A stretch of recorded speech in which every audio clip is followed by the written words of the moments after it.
정읍경찰서는 양봉업자를 살해한 뒤 암매장한 혐의로 70대 A씨를 붙잡아 조사하고 있습니다. 경찰은 시신에 대한 부검을 진행하는 한편 A씨에 대한 구속영장을 신청할 예정입니다.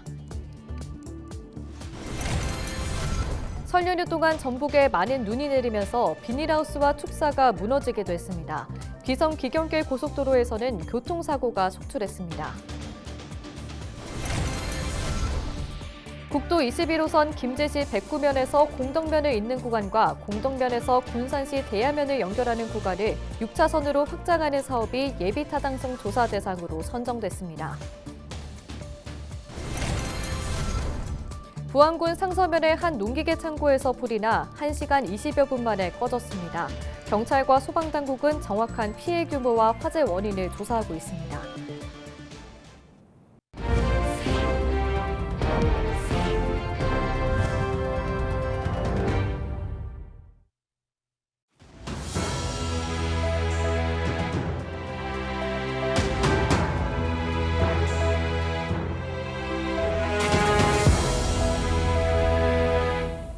시청자 여러분 안녕하십니까? 헬로티비 뉴스입니다.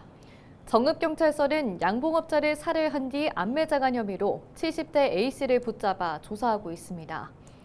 A씨는 지난 27일 오전 정읍시 북면의 한 움막에서 양봉업자 70대 B씨를 둔기로 때려 숨지게 한 뒤 시신을 근처 야산에 남몰래 파묻은 혐의를 받고 있습니다. 지난 28일 B씨 아들의 실종 신고를 받은 이후 수사에 착수한 경찰은 폐쇄회로 텔레비전 등을 토대로 A씨를 용의자로 보고 뒤쫓았습니다. 경찰은 자신의 집에 숨어있는 A씨를 발견해 긴급 체포했습니다. 혐의를 완강하게 부인하던 A씨는 자신이 찍힌 폐쇄회로 텔레비전 등 경찰의 증거 제시와 추궁이 이어지자 결국 범행을 자백했습니다. 범행 동기에 대해서는 몇 년 전 벌통을 샀는데 여왕벌이 없어 화가 나 이런 짓을 저질렀다는 취지로 진술한 것으로 알려졌습니다. 경찰은 시신에 대한 부검을 진행하는 한편 A씨에 대한 구속영장을 신청할 예정입니다. 설 연휴 동안 전북에 많은 눈이 내리면서 비닐하우스와 축사가 무너지기도 했는데요. 귀성 귀경길 고속도로에서는 교통사고가 속출했습니다. 이나라 기자입니다. 임실군의 한 시설하우스가 폭삭 내려앉았습니다. 진안군의 한 오리농장 지붕도 눈 무게를 이기지 못하고 붕괴했습니다. 설 연휴 동안 대설과 강풍으로 전북에서 발생한 농업 분야 피해는 30일 기준 3헥타르가 넘는 것으로 집계됐습니다. 오리 7,500마리와 젖소 6마리도 폐사했습니다. 전북특별자치도는 눈이 녹으면서 피해 접수가 증가할 것으로 보고 있습니다. 농가분들께서 위험하셔서 현장을 못 나가보셨는데 아마 이제 오늘부터는 좀 현장을 좀 많이 나가보실 것 같아요. 그래서 피해 접수가 오늘부터는 조금 늘어날 걸로 저희가 예상은 하고 있어요. 화재도 끊이지 않았습니다. 소방당국은 설 연휴에 발생한 37건의 화재로 1명이 숨지고 2명이 다쳤다고 밝혔습니다. 또 지난해 설 연휴보다 많은 1억 4천여만 원의 재산 피해가 났습니다. 작년 설 연휴 기간과 비교해 화재 건수는 감소했지만 화재로 인한 피해는 늘었는데요. 올해는 돈사 등 축사 화재로 가축이 사망하면서 재산 피해가 늘어난 것으로 판단됩니다. 귀성 귀경길 교통사고도 잇따랐습니다. 지난 30일 오전 11시쯤 호남고속도로 상행선 전주나들목 인근에서는 승용차와 택시 등 차량 14대가 추돌하는 사고가 나 2명이 다쳤습니다. 앞선 28일 오전 11시 40분쯤 호남고속도로 순천방향 김제나들목 근처에서도 탑승객 26명을 태운 관광버스가 5톤 트럭을 들이받아 6명이 병원으로 옮겨졌습니다. 헬로티비 뉴스 이나라입니다. 31일 낮 12시 반에 부안군 상서면의 한 농기계 창고에서 불이 나 2시간 20여 분 만에 꺼졌습니다. 이 불로 다친 사람은 없지만 창고 건물 한동이 모두 타고 양곡 창고 일부가 탔습니다. 부안군은 화재로 많은 연기가 퍼지자 주민들에게 대피하라는 긴급재난 문자를 발송했습니다. 소방당국은 정확한 피해 규모와 화재 원인을 조사하고 있습니다. 김제 지역에서 추진 중인 2개 도로 사업이 정부 일괄 예비 타당성 조사 대상으로 선정됐습니다. 선정된 구간은 국도 21호선 김제시 백구면에서 공덕면을 잇는 구간과 공덕면에서 군산시 대야면을 연결하는 구간으로 6차선을 확장하는 데 2,565억 원이 투입될 예정입니다. 김제시는 해당 구간 도로가 확장될 경우 군산에서 김제, 김제에서 전주를 이동하는 시간이 줄고 지역 경제 활성화에 결정적 역할을 할 것으로 기대하고 있습니다. 남원 장학숙이 신규 입사생 35명을 모집합니다. 대상은 수도권에 있는 대학이나 대학원에 다니는 입학생이나 재학생으로 본인이나 부모 중 1명 이상이 1년 넘게 남원에 주소를 두고 있어야 합니다. 장학숙은 서울특별시 성북구에 있고 저렴한 비용으로 한 학년 동안 거주할 수 있습니다. 장학숙 입사를 희망하는 학생은 남원시나 남원 장학숙에 방문하거나 등기 우편으로 신청하면 됩니다. 남원 장학숙에서 꿈을 키우며 미래를 이끌어갈 인재로 성장할 수 있도록 적극적으로 지원해 가겠습니다. 소싸움을 국가무형유산으로 지정하기 위한 조사가 무산되자 시민사회단체가 환영의 뜻을 밝혔습니다. 저급 녹색당과 동물권 행동파라 등으로 구성된 동물학대 소싸움 폐지 전국행동은 국가유산청이 소싸움 국가무형유산 지정 추진을 최종 부결했다며 적극 환영하고 지지한다고 밝혔습니다. 앞서 국가유산청 무형유산위원회는 소싸움이 민속놀이의 가치가 일정 부분 인정되지만 인류 보편의 가치 등을 고려해 지정조사를 하지 않기로 의결했습니다. 소싸움 폐지 전국행동은 지자체들이 이번 결정을 무겁게 받아들여 소싸움 대회를 중단할 이행안을 마련해야 한다며 소싸움을 동물학대 행위에서 예외로 정한 동물보호법 개정도 신속히 이루어져야 한다고 강조했습니다. 지난 설 연휴 에어부산 항공기 화재 원인으로 배터리가 의심되고 있습니다. 아직 원인을 조사 중이지만 여러 승객의 목격담을 보면 선반 속의 배터리로 추정되고 있는데요. 항공 위험물 운송 기술 기준을 보면 리튬 이온 배터리나 리튬 메탈 배터리 등은 위험물로 분류되고 있습니다. 에너지 밀도가 워낙 높아서 충격이나 과열이 발생하면 화재나 폭발로 이어질 수 있기 때문인데요. 그래서 160와트시 이상의 리튬 배터리가 들어있는 전자기기는 아예 비행기에 실을 수 없습니다. 다만 소량에 한해 승객이 직접 들고 타는 것은 가능한데요. 휴대전화나 노트북은 대부분 160와트시 이하기 때문에 들고 타거나 캐리어에 넣어서 수화물로 보낼 수 있습니다. 반면 보조 배터리는 캐리어에 넣지 말고 무조건 들고 타야 하는데요. 이번 사고가 난 에어부산을 포함해 대부분 항공사는 소지할 수 있는 보조 배터리를 100와트시 이하 5개, 160와트시 이하 고용량 배터리를 2개로 제한하고 있습니다. 배터리 종류는 불이 나면 빠른 진화가 중요하기 때문에 선반 안쪽이 아닌 승객이 직접 갖고 있으라고 안내하고 있습니다.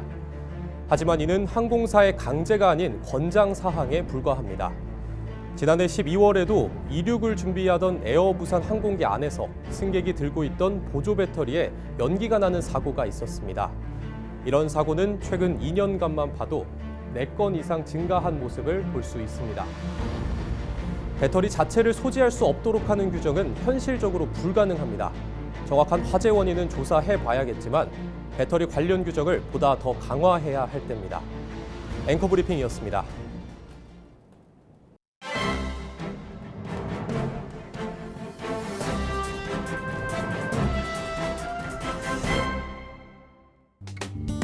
전북도민일보 기사입니다.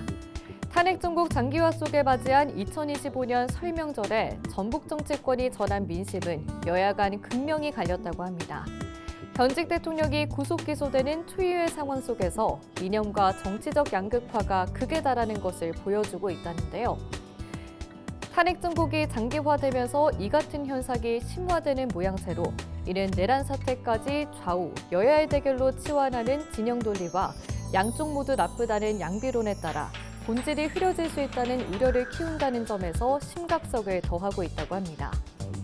우선 더불어민주당은 설 연휴 동안 탄핵 정국의 후폭풍을 최소화하면서 민생을 챙기는 등 민심 끌어안기에 집중했다고 하는데요. 윤석열 대통령 탄핵 이후 보수의 결집으로 인해 당의 지지율이 심상치 않은 만큼 자극적인 언행보다는 낮은 자세로 민심에 귀 기울이고 탄핵 정국으로 위축된 경기에 씨름하고 있는 서민 경제를 걱정하며 이를 극복하는 데 당력을 집중하겠다는 메시지를 명확히 했다고 신문은 전했습니다. 지금까지 신문 브리핑이었습니다.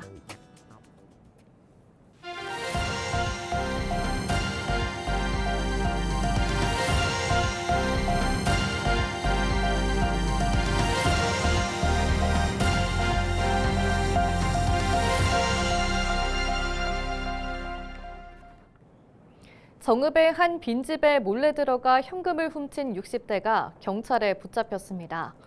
정읍경찰서는 31일 절도 혐의를 받는 63살 남성 A씨에 대한 구속영장을 발부받아 추가 수사를 이어가고 있다고 밝혔습니다. A씨는 지난 17일 오전 10시 20분쯤 정읍시 산회면의 한 주택에 들어가 현금 60만 원을 훔친 혐의를 받고 있습니다. 경찰은 범행 장소 주변 폐쇄회로 텔레비전을 통해 A씨의 주거지를 확인한 뒤 인근 게임장에 있던 A씨를 잠복 수사 끝에 붙잡았습니다. 김제 씨가 올해부터 산후조리 경비 지원 사업을 통해 출산 가정에 최대 100만 원을 지원합니다. 지원 대상은 올해 출산하는 김제 거주 산모로 관내 산부인과에서 아이를 낳으면 100만 원, 관외는 50만 원을 지원합니다. 이와 함께 첫째 출산 시 1,000만 원, 둘째는 1,600만 원, 셋째는 1,800만 원, 넷째는 2,000만 원, 다섯째 이상은 2,100만 원의 출산 장려금도 지급합니다. 부안군이 치매 환자 실종을 예방하기 위한 배회 감지기, 즉 스마트 태그를 무상 지원합니다. 스마트 태그는 애플리케이션으로 위치를 추적하는 장치로 충전이 필요 없어 실종된 치매 환자를 찾을 수 있도록 도와줍니다. 장치를 지원받고자 하는 어르신은 보호자와 함께 부안군 치매 안심센터에 방문해 신청하면 됩니다. 정읍시가 미래산업 성장 동력을 확보하기 위해 529억 원을 들여 그린바이오 육성 사업을 본격 추진합니다. 정읍시는 미생물과 천연물 중심의 바이오 산업 중심지로 도약하기 위해 기업 입주 공간 마련뿐만 아니라 소재 개발부터 대량 생산, 창업에 이르기까지 전주기 지원 체계를 마련할 계획입니다. 특히 올해는 미생물 산업에 이어 천연물 분야 확장을 목표로 천연물 소재 전주기 표준화 허브 구축 공모 사업에도 도전할 방침입니다. 이학수 정읍시장은 그린바이오 산업은 정읍이 가진 자원을 최대한 활용할 수 있는 유망한 분야라며 허브 육성을 차질 없이 추진해 시민소득 창출과 지역경제 활성화를 동시에 끌어내겠다고 강조했습니다. 남원을 대표하는 5대 맛집이 공모전을 통해 선정됐습니다. 남원시는 영상 공모와 맛평가 등을 거쳐 한식과 제과 분야 등 5개 업소를 남원미식으로 선정하고 현판 제막식을 열었습니다. 남원시는 대표 맛집을 홍보하는 영상을 제작해 공식 SNS 등에 올릴 예정입니다. 앞으로 남원의 맛집과 여행, 관광 등 다양한 볼거리, 먹을거리를 적극 홍보해 나가도록 하겠습니다. 순창 발효 테마파크가 한국관광공사 주관 강소형 잠재 관광지 발굴 육성 사업에 선정됐습니다.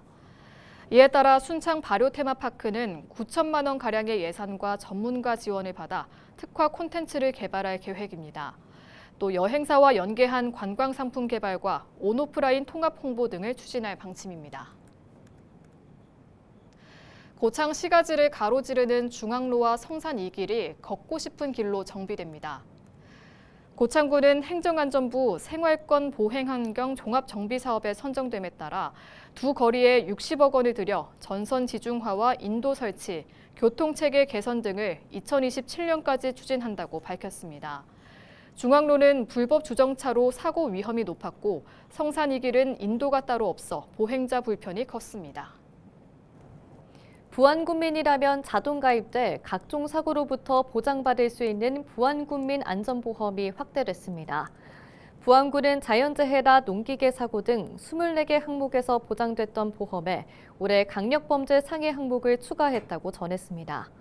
또 개물림이나 부딪힘 사고 진단비도 일반 진료까지 보장 금액을 확대했다고 덧붙였습니다.